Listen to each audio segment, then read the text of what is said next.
अस्सलाम वालेकुम। हम एडल्ट हेल्थ नर्सिंग के कुछ डिजीजेस पढ़ रहे थे, दी माउथ एंड एसोफेजियल ट्रैक्ट, और हम एसोफेजियल ट्रैक्ट के डिजीजेस में से आगे जा रहे थे। आज भी हम जो डिजीज को पढ़ेंगे तो वो भी गैस्ट्रो एसोफेजियल रिफ्लक्स डिजीज हैं, जो भी एसोफेगस के से रिलेटेड है। ठीक है, as the word indicate gastro oesophageal reflux disease. ठीक है, तो गैस्ट्रो का मतलब हो गया स्टमक, एसोफेजियल का मतलब हो गया एसोफेगस, रिफ्लक्स का मतलब हो गया जो फूड रिफ्लक्स आता है हमारे साथ, हमारे स्टमक से जो कंटेंट आते हैं ऊपर की तरफ into the esophagus and into the oral cavity from the stomach, तो हम उसको क्या कहते हैं? गैस्ट्रो एसोफेजियल रिफ्लक्स डिजीज, गर्ड हम उसको एज अ एब्रिविएशन मतलब गर्ड कहते हैं। और ये बहुत ही कॉमन डिजीज है, बहुत सारे लोगों में ये हमारे साथ अकर होती हैं। हम किस तरह इस डिजीज से अपने आप को बचाएंगे और किस तरह हम प्रिवेंट करेंगे खुद को कि हम इस डिजीज से हमारा सामना कम से कम हो या हम इससे कम से कम मुतासर हो। सो गर्ड को किस तरह प्रिवेंट करेंगे और गर्ड होता क्या है, ठीक है, और क्यों ये गर्ड डिजीज अकर होता है, कौन कौन से ऐसे रिस्क फैक्टर्स है या कौन कौन से ऐसे काजेस है, एटियोलॉजी क्या है इस डिजीज की, क्यों ये डिजीज बहुत ज्यादा लोगों में हमारे साथ काज हो रही है आजकल। तो ये सब चीजें हम आज पढ़ेंगे। हम स्टडी ऑनलाइन की तरफ से आप लोगों से मुखातिब हैं।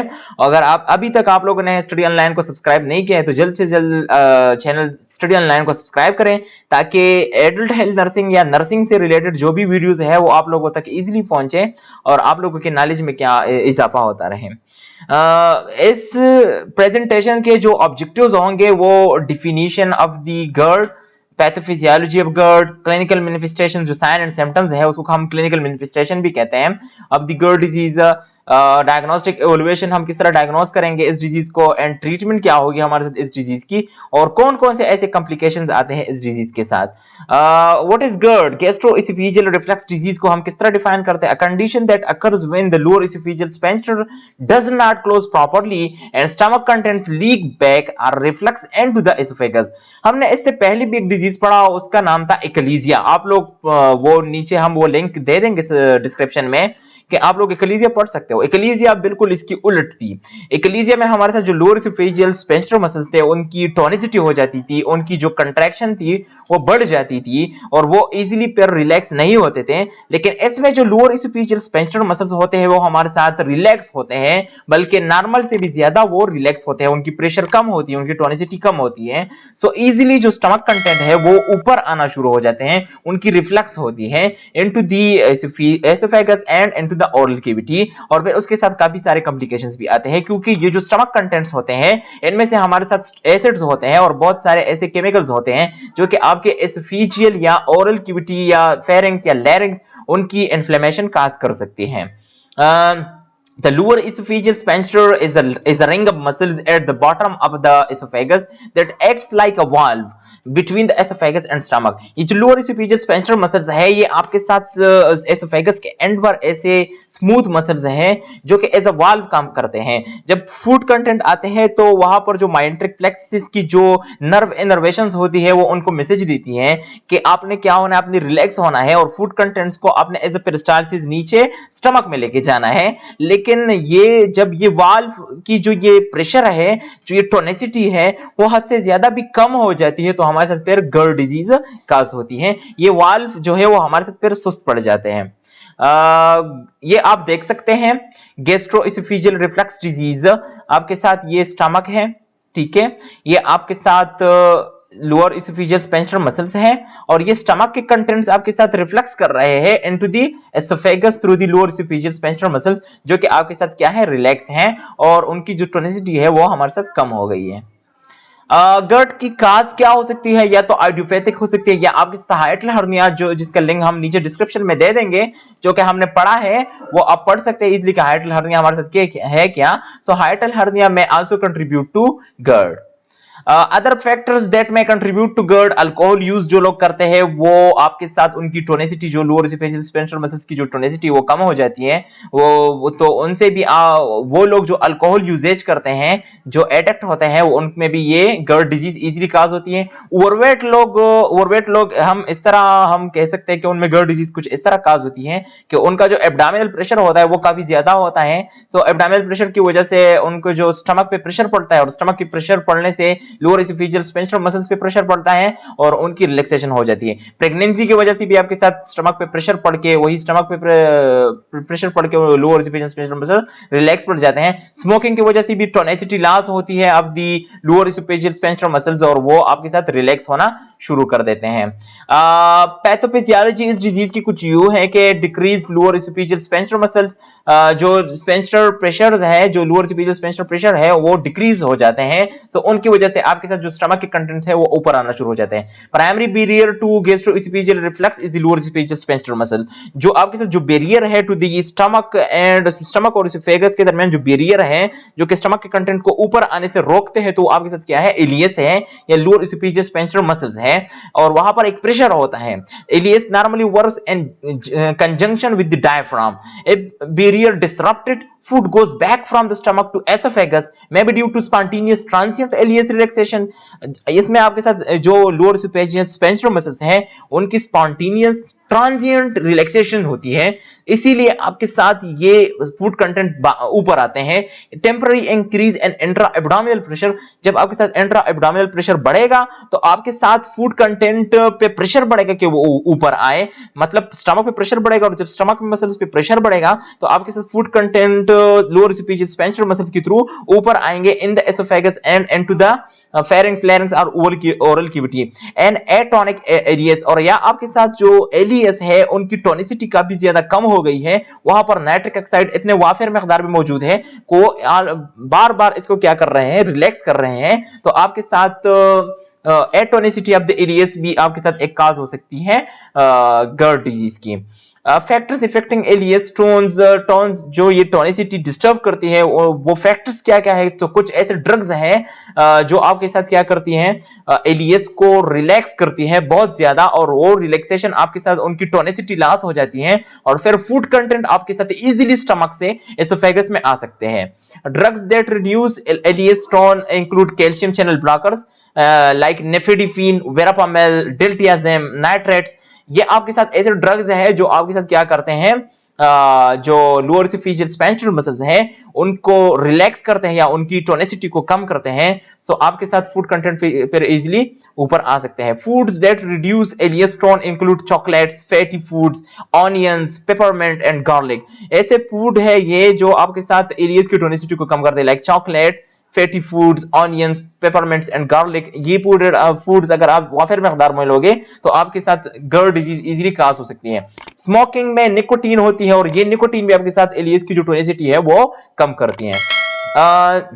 सेकंड आपके साथ पैथोफिजियोलॉजी में आ सकते हैं disruption of the anatomical barrier associated with हाइटल hernia. Hiatus भी हमारे साथ एक ऐसा स्पेस है जिसके थ्रू हमारे साथ एसोफेगस और एसोफेगस की एंट्री होती है इनटू द एब्डोमिनल कैविटी और stomach.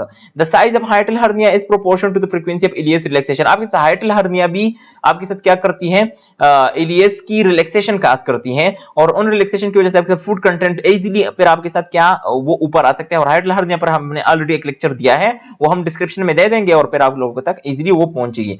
हाइपोटेंसी of LES pressures and large hiatal hernia, more chances of GERD following abrupt increase in the intra-abdominal pressure। esophageal clearance भी आपके साथ related है to gastroesophageal reflux disease। The GI acid produced spend too much time in contact with esophageal mucosa। Normally swallowing contributes to esophageal clearance by increasing salivary flow। Saliva decreases with increasing age, so more often seen with elderly। जब आपके साथ esophageal clearance कम से कम होगी तो आपके साथ food content बार बार ऊपर आना शुरू होंगे। So esophageal clearance is also related to GERD disease.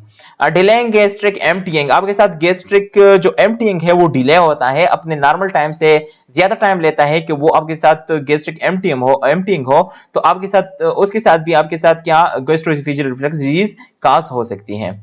Composition of refluxate if the pH of the refluxate is less than 2, आपके साथ अगर जो रिफ्लेक्स फूड ऊपर आता है एसोफेगस में, तो अगर उसकी पीएच आपके साथ 2 से भी कम है, सो एसोफेजाइटिस में develop secondary to protein denaturation. जो आपके साथ जो प्रोटीन्स होते हैं, जो मस्कुलर लेयर्स हैं आपके साथ, जो मसल्स है अब दी एसोफेगस, वो उसकी क्या उसकी इन्फ्लेमेशन हो जाती है एसोफेजाइटिस, वहां पर आपके साथ इजीली काज हो सकता है। Also pepsinogen activated to pepsin at this pH में काज एसोफेजाइटिस, और पेप्सिनोजन इस लेवल इस 2 पीएच पे आपके साथ पेप्सिन में कन्वर्ट होता है और वो भी आपके साथ एसोफेजाइटिस इजीली काज कर सकता है। ये आप देख सकते हैं। Pathophysiology of GERD: impaired esophageal clearance, impaired salivary function, hiatal hernia, impaired esophageal mucosal defense, transient inappropriate relaxation of ileus, gastric acid pepsin secretion normal raised, reduced resting pressure of ileus, ये सारे आपकी सारी pathophysiology of the GERD disease। Pyloric incompetence, duodenous gastric reflux, delayed gastric emptying। Complication आपके साथ क्या क्या आ सकते हैं, तो एसोफेजाइटिस आ सकता है, एरोसियो एसोफेजाइटिस, एसोफेजियल स्ट्रक्चर आ सकता है, बेरेट्स एसोफेजाइटिस आ सकता है, क्रॉनिक एसोफेजाइटिस लीड्स टू कैंसर। और बेरेट्स एसोफेजाइटिस हम फिर एक ऐसी कंडीशन है हमारे साथ जो नॉर्मली जो सेल्स हमारे साथ मौजूद होते हैं इन द एसोफेजियल एसोफेगस में, तो उनकी जो शेप है वो चेंज हो जाती है टू कोलमनार एपिथेलियल सेल्स, और वो हमारे साथ फिर इंटेस्टाइनल सेल्स की तरह उनकी शेप हो जाती है, जो कि हमारे साथ काफी एक खतरनाक कंडीशन है। क्लिनिकल मैनिफेस्टेशन में आपके साथ हार्ट बर्न होगा। 3 क्लासेस ऑफ सिम्टम्स, एक को हम टिपिकल सिम्टम्स कहते हैं, उनमें हार्ट बर्न होगा, रेट्रोस्टर्नल बर्निंग डिस्कंफर्ट, रिगर्जिटेशन होगी, पूट का ऊपर आना, वाटर ब्रेश, हाइपरसलाइवेशन, आपके साथ सलाइवा की प्रोडक्शन बहुत ज्यादा हो जाती है, बेल्चिंग आपके साथ होगी, एनाडोक्सिया होगा और नाजिया होंगे। एटिपिकल सिम्टम्स में आपके साथ hoarseness, pharyngitis, chest pain, dental erosions ये आ सकते हैं।